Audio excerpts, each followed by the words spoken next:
And listening to both ministers, you would swear to God that we weren't in the middle of a housing crisis. Yeah.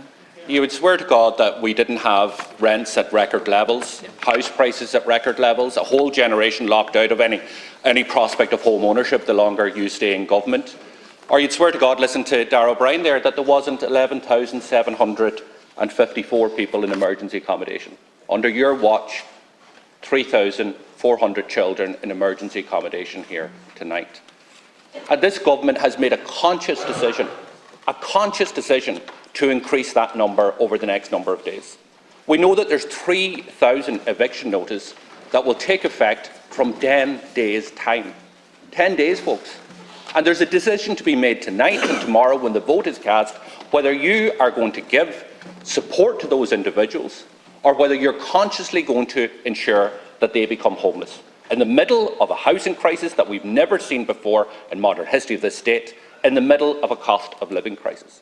And I put that to the regional independents as well, because there is no hiding space here anymore, folks.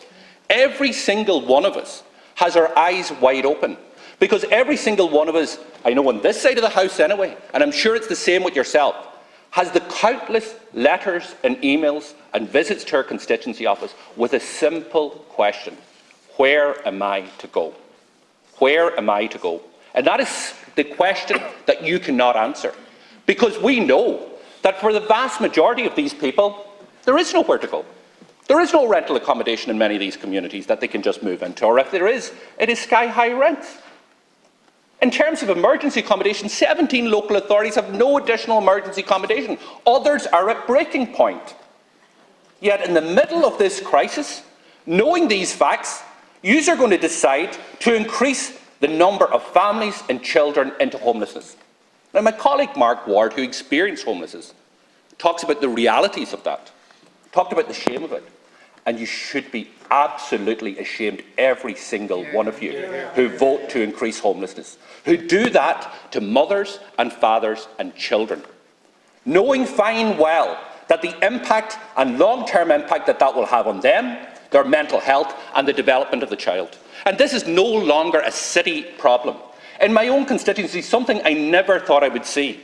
We are in a situation now, you talk about us scaring people and scaremongering in terms of evictions. Do you think that these eviction notices are fictional? These people are being evicted, some of them in 10 days' time.